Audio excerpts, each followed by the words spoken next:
agronegócio brasileiro que produz 5 ou 6 espécies de produção? Madeira, gado de corte, para exportação, para exportação.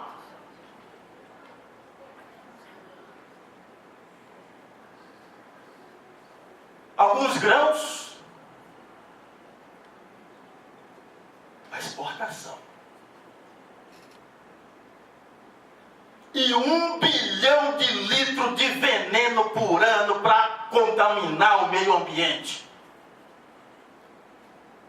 Que hora que a sociedade brasileira vai se indignar com 1 bilhão de litros de veneno? Que esses aviãozinhos bonitaços passam aí por cima jogando veneno na cana e nas águas e nos animais. Ah, Zelito está falando sem base. Procura o Gaema daqui, dessa região. Que pena que o Bugalho não pôde vir aqui hoje. Virou prefeito. Tem outras necessidades. Porque tem mais de 100 denúncias através das audiências públicas registradas. Entra lá no Gaema que vocês vão ver. Questionando os abusos que esse paradigma de desenvolvimento para o campo brasileiro coloca.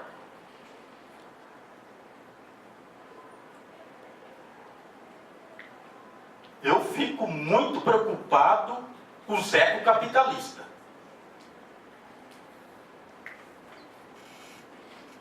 Que muitas vezes fecha os olhos, por exemplo, com essa questão que o doutor Castilho coloca, de deixar passar um código florestal absolutamente nefasto.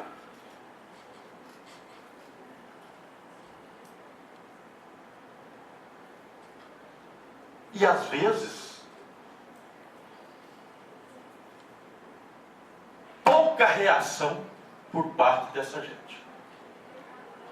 Espero que vocês não sejam formados nessa lógica. Muitas vezes a gente vê muitos ser formados na questão ambiental e vender força de trabalho sem questionar se essa força de trabalho, para quem está se vendendo, se ela está a serviço de uma lógica que nega a questão ambiental ou não. É para vocês refletirem sobre isso. Porque a gente vê falar também soja orgânica. Soja orgânica.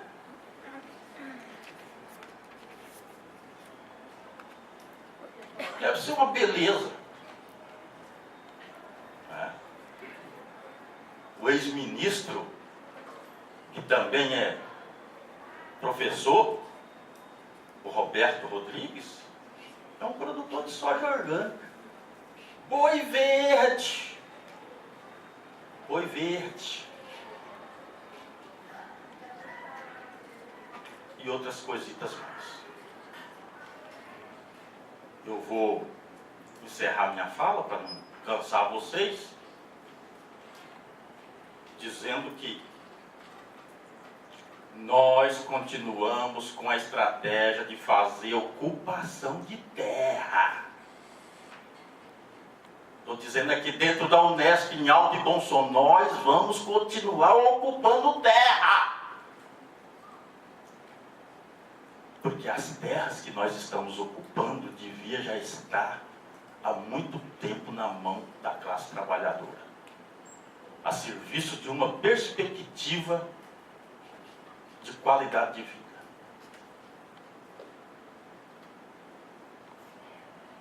Ao cortar o arame da cerca da propriedade privada e adentrar para dentro de um latifúndio, vocês não imaginam tanto de consciência que se forja nesse ato. É histórico esse processo. E construir ali dentro comunidades Os assentamentos do Pontal do Paranapanema têm 17 escolas de nível secundarista dentro dos assentamentos, onde era pasto, onde era erosão, onde era terra arrasada. Doutor Castilho, nasce flores no deserto. A gente precisa extrair o conhecimento e as lições dos perfumes que essas flores exalam. Nós estamos construindo um centro de referência em agroecologia, juntamente com muitos parceiros, inclusive de órgão do Estado. Tem companheiros aqui da Unesp que participam desse processo. Tem departamentos aqui dentro da Unesp que participam desse processo. Ah, eu quero ver que tamanho está, como é que está. É um processo. É um processo. A gente não faz as coisas para fazer propaganda. A gente faz as coisas por convicção. E a nossa convicção é de que a nossa sociedade, para ser emancipada, passa pelo protagonismo daqueles que compreendem que a lógica da sociedade do capital é uma lógica excludente. Nesse clube não cabe todos. E espero que um dia a classe trabalhadora compreenda e faça a sua revolução. Obrigado.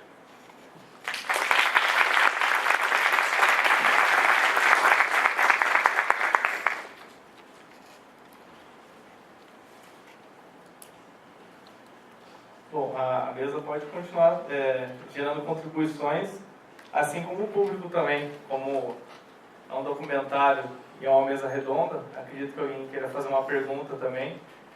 Temos vários temas ali que foram abordados, né? Desde o agrotóxico, né? A questão do assentamento, a questão do desmatamento histórico, né? Que a gente sofreu todo o Pontal.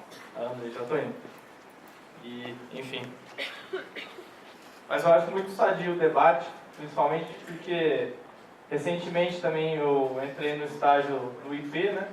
Comecei agora dia 10 de outubro, então eu sou bem jovem, né, nessa questão do Pontal.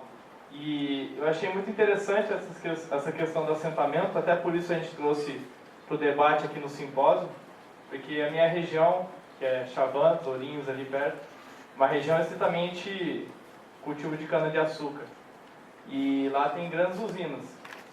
E eu noto lá na região, com grandes proprietários de terra, né, grandes margens de cana, com a diversidade de mata muito pouca, praticamente tudo devastado, e principalmente também da população, da minha concepção, lógico, não sei se é a concepção correta, mas o que eu tenho vivido de experiências é notar a população muito refém dessas usinas.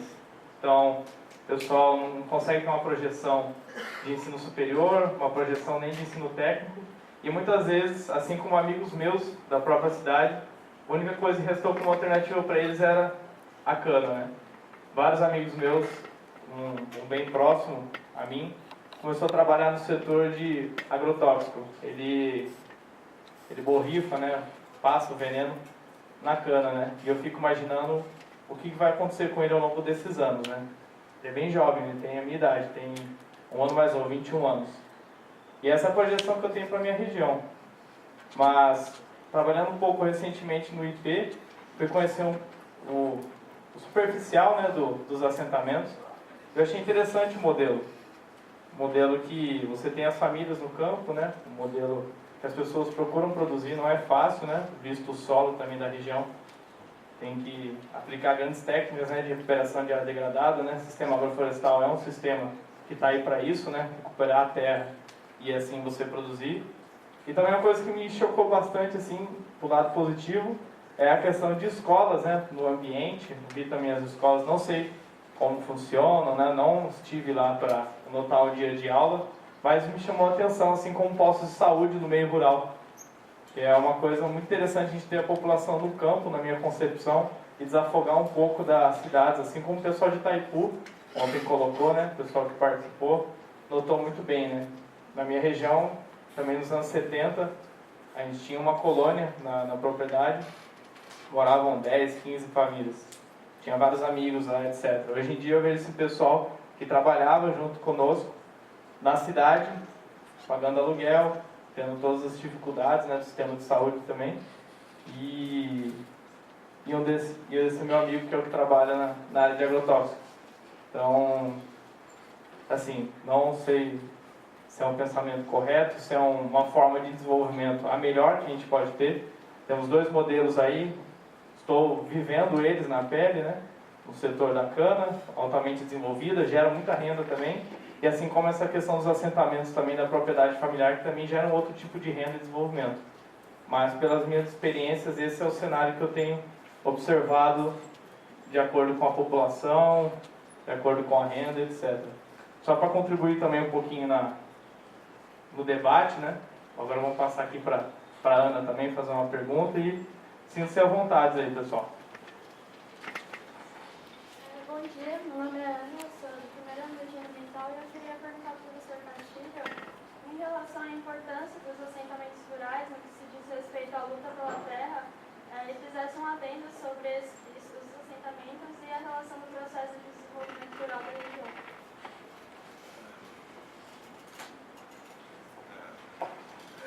Efetivamente, o panorama do Pontal mudou depois de 1984, mas veja, eu não estou falando depois de 1991, eu estou falando depois de 1984. Quer dizer, na verdade, como eu penso ter deixado claro, a decisão de reivindicar as terras públicas não veio do MST, veio quase 10 anos antes do governo Franco Montoro, antes do MST estar por aqui. Agora, eu gostaria de falar mais, em consequência dos assentamentos, efetivamente, o panorama do Pontal mudou por completo, mas também mudou por uma série de outros fatores, ou seja, até porque a cultura que se fazia aqui, a agricultura que se fazia aqui era completamente atrasada, isso mudou, ou seja, os tempos mudaram, nós estamos falando de coisa de 30, 40 anos atrás, quer dizer, as coisas mudaram. Eu gostaria de dizer que até o próprio discurso do Zé Lito, me desculpe o Zé Lito, mas acho que mudou também. Porque, na verdade, esse discurso de que vamos ocupar, quer dizer, o Estado já é uma política pública de reivindicar terras públicas, aqui no estado de São Paulo, outros estados do Brasil, não sei. Quer dizer, então, na verdade, isso já é uma coisa meio assim, déjà vu, quer dizer, eu já vi outros filmes a respeito. Agora, eu queria dizer 2 coisas que me chamaram a atenção. Em primeiro lugar, a fala do Luiz sobre o IP. Assim como nós temos uma lei, eu concordo com o Zé Lito nisso, nefasta, que é o novo Código Florestal, então, assim como eu tenho uma lei nefasta, eu tenho uma outra que deveria ser estudada aqui por vocês, deste ano, que é a lei estadual que permite a privatização dos parques estaduais, dentre eles o Parque do Morro do Diabo, 33 mil hectares de mata nativa, Mata Atlântica. Ou seja, me parece que as pessoas que trabalham nessa área ambiental, digamos, parece que não chegam lá, ou seja, não chegam no ponto. Em primeiro lugar, estudar o novo Código Florestal é uma absoluta necessidade para tentar ver se o Supremo Tribunal Federal não julga o Código inconstitucional. Eu passei até para os meninos da Engenharia Ambiental uma audiência pública que aconteceu no primeiro semestre desse ano no Supremo Tribunal Federal, exatamente discutindo, foi uma audiência pública para instruir os ministros a respeito dos aspectos positivos e negativos do novo Código Florestal. E houve críticas assim terríveis ao novo código lá no Supremo Tribunal Federal, foi algo que foi passado ao vivo, na internet, eu acho que alguns alunos até viram. Isso é um tema de enorme importância para vocês, inclusive futuros engenheiros ambientais. Esta questão da privatização dos parques estaduais também é uma coisa extremamente nefasta. E vejam, isso já é feito aqui no Morro do Diabo, pelo IP, cadê o Luiz? Isso já é feito aqui no Morro do Diabo pelo IP há uns 20 anos ou mais. A grande questão que se coloca é o seguinte: pode serviços ambientais serem administrados de uma administração de um parque estadual ser administrado por uma empresa privada? De que forma ela vai se remunerar com aquilo? Ela vai cobrar ingresso? Como é que ela vai fazer? Ou seja, para se remunerar daquele bem ambiental. Esse é um tema de enorme relevância, que me parece também que as pessoas passam ao largo e não discutem adequadamente. Eu quero dizer para você que eu sou totalmente contra a privatização de parques estaduais, são 33 no estado de São Paulo. Eu queria dizer que eu sou absolutamente contra e acho isso um despropósito total e completo. Mas foi aprovado e está sendo feito, e os ambientalistas ficam falando da arvorezinha e tal, e essas grandes questões passam completamente ao largo.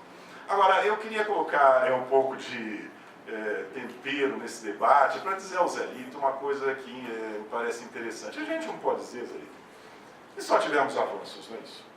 Não podemos dizer isso. Ou seja, para quem conhece a história, sabe que não é bem isso. A própria figura do Zé Rainho, não é isso? Ou seja, mas eu vou mais além, vou despersonalizar a crítica. A COCAMP. Aqui, nessa escola, inclusive, houve trabalhos de graduação, dissertações, etc., dizendo que a COCAMP era a transformação do modo de produção no Pontal. E, na verdade, o que aconteceu com a COCAMP? Acabou. Ou seja, em meio de denúncias de corrupção de todo lado, ações judiciais, etc. A COCAMP era para ser administrada pelos trabalhadores, não é isso? E não deu certo. Portanto, eu quero dizer para vocês o seguinte: nós não podemos ter uma visão edulcorada nem do futuro nem do passado. Ou seja, não, olha, vamos entregar aos trabalhadores que tudo se resolve. Não, não é assim. Não é assim. E esses trabalhos que foram feitos aqui nessa escola sobre a COCAMP ficaram absolutamente condenados pela história.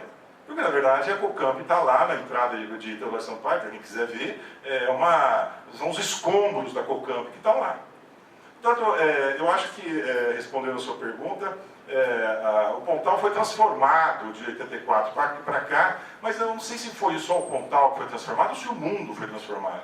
Eu acho que as duas coisas aconteceram. E a gente não pode destacar o Pontal para falar que só foi a questão da destinação das terras públicas que transformou o Pontal. Eu acho que há muito mais coisa aí nesse meio.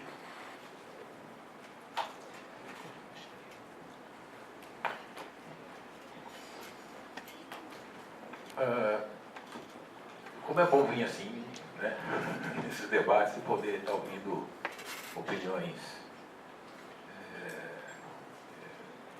não divergentes, mas assim, polêmicas, né, e pontos de vista antagônicos. Isso tudo é muito bom, né? Às vezes a gente fica lá na barranca do Rio Paraná e perde um pouco o contato assim, com a academia, com os debates, com as novas ideias, né? A gente precisa estar sempre em contato assim, principalmente agora com essas novas gerações, né, como eu disse. Nós, os ambientalistas, costumamos dizer que nós somos pessimistas no discurso e otimistas na ação. E assim vai, porque senão a gente não tocaria para frente, né? Eu acho que se nós formos pessimistas na ação, a gente fica imobilizado. Então, a ação é que nos leva para frente. Mas eu aqui hoje eu vou ser um pouquinho otimista também no discurso. Viu? Um pouquinho no discurso. Primeiro, eu coloco aqui, junto com a data de 1984, que o Franco Montoro assumiu o governo de São Paulo, né, o Castilho? 83, né? Desapropriou em 84. 84, né? Eu colocaria uma outra data-chave aqui, no ano 1988, que foi a data da promulgação da Constituição Brasileira, que protegeu inclusive a Mata Atlântica, né? Criou o Ministério Público. Isso fez com que, baseada nessa nova Constituição, a gente teve avanços importantes na legislação ambiental. O documentário do Pontal ele fala que os remanescentes de Mata Atlântica, de floresta aqui na região, é de 2%. Mas hoje é um pouco mais, viu, Castilho? Porque isso está numa curva ascendente, né? Bem ou mal, eu acho que hoje nós já estamos chegando a 5% de remanescentes. Não é o que estabelece a legislação, não é o ideal, né? O ideal seria 20% de áreas preservadas de todo o território, 20% até mais um pouco, considerando que tem as áreas as APPs, áreas de preservação permanente. Então nós estamos 5%. Esse 5%, de 2% passamos para 5%, foi graças a essa legislação, à luta da sociedade, né, à regeneração natural das áreas, né, e também aos projetos de restauração florestal e criação de unidades de conservação. A região do Pontal ficou 56 anos, Castilho, sem criar uma única unidade de conservação de proteção integral, que é o Morro do Diabo. O Morro do Diabo foi criado em 1942, junto com a grande reserva do Pontal, que desapareceu, ficou um pedacinho, que hoje virou Estação Ecológica Mico Leão Preto, e a reserva da Lagoa São Paulo, nas margens do Rio Paraná, que foi suprimida com a formação do Porto Primavera. Então nós ficamos 56 anos com uma única unidade protegida. Aqui era só Morro do Diabo. Hoje, nesses 20 anos que decorreram desse documentário, eu acho que deve ter quase 20 anos, nós temos o Parque Estadual do Rio do Peixe, temos o Parque Estadual do Aguapeí, temos a Estação Ecológica Mico Leão Preto e temos a RPPN da Foz do Rio Aguapeí, que é uma reserva particular. E outras reservas particulares que tem por aí. Então, de 33 mil hectares que nós tínhamos de floresta protegida, nós já estamos com 66 mil. Então, eu tenho que reconhecer que nesse aspecto nós melhoramos, né, Castilho? Então, sou otimista. Mas só um minutinho. Só um minuto. De repente, eu acho que geograficamente nós estamos falando de coisas diferentes. Porque eu considero o Pontal aquele que está ao sul do Planalto do Sul, ou seja, o Ribeirão das Anhumas. Você está falando da reserva como é que chama? Da Aguapeí, está no norte, vai de cima. Eu acho que, na verdade, geograficamente, nós estamos falando de lugares diferentes. Aí entra a questão da interpretação do que é o Pontal. Por exemplo, no Unipontal, o Presidente Prudente é Pontal. Né? E alguns outros estudos do IP, por exemplo, já não é. Então, Dracena, como o meu tema hoje é Oeste Paulista, né? E nós estamos falando de um bioma específico, eu não estou olhando tanto aquela região geográfica, mas sim o bioma, Mata Atlântica, floresta estacional, centro tecidual, que